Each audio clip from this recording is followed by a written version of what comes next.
What's up guys, and welcome back to the channel. Today I thought it'd be fun to do a quick little update on my push button start. Now I know it's pretty polarizing across the C5 platform. Some people really like it, some people really hated it. Some people got mad that, I bought a C5 because it's got a key and that's what I intend to use. And that's fine, cool, no big deal. I'm not trying to upset anyone by doing this. More of an R&D kind of thing for me, and you guys out there looking to do the same thing. Do I like it? I don't mind it. Better than a key? No, about the same, but I did it, so there it is.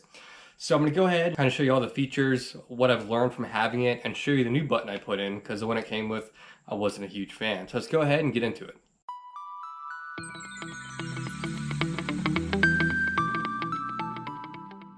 All right, inside the car now, my interior is coming along pretty damn well. I'm pretty happy with it. Okay, as you might remember, before I had the black button, that looked very stock you would see in a new car made today. I wasn't a huge fan of it. This used to have much bigger diameter and you could kind of see behind it. I wasn't a fan of that, so I remedied that, and I'll explain in a second exactly how I made this look kind of factory, if you will, fitting in there very nicely. Just like in a normal key, you'd still have your 3 modes. You can't tell, you can't see. This lights up, I got a light on it. So 1 click, the car is on. 2 clicks, your accessories come on.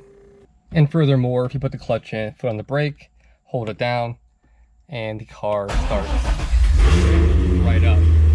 Now, with your foot on the brake, there's about a 1-second delay for it to start. If you don't put your foot on the brake, it'll still start, but you gotta hold it down for 3 seconds.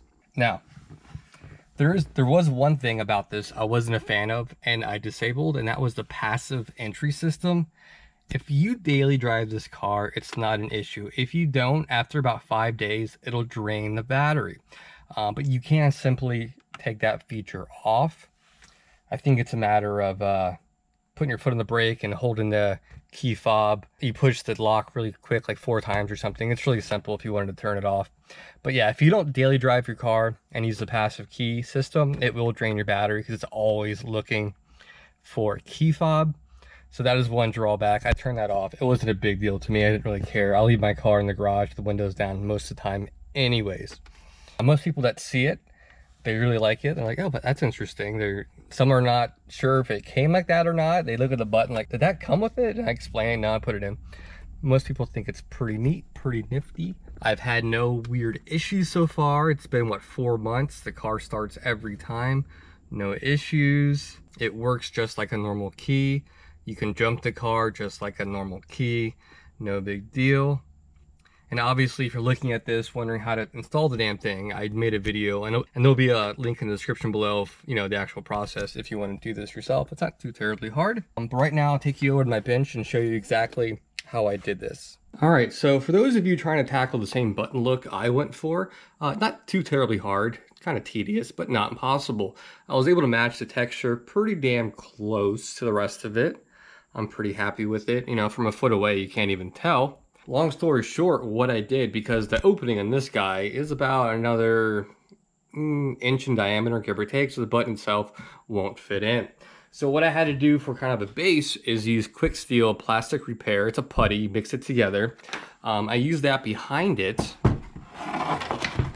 as you can see there. Kind of ugly behind it, but get the idea. It hardens really, really, really hard, like an epoxy plastic, if you will. Then I simply drilled a hole the same size as the button's going to be. And then once I got the button in place how I liked it, it sanded it down really well. And then all the deep cracks, I used some Bondo, of course. I love Bondo. It dries fast, easy to sand. I love it.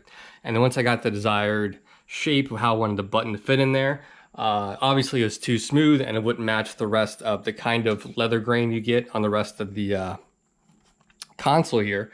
So I used this stuff by Sim, which is pretty good. I ordered it. I can only find it on Amazon. It was about 20 bucks. It's kind of pricey, but it goes a long way and you get a lot. Put about 3 coats of this guy on it, and then I knocked it down some very fine sandpaper to give it a nice even texture and very close to stock.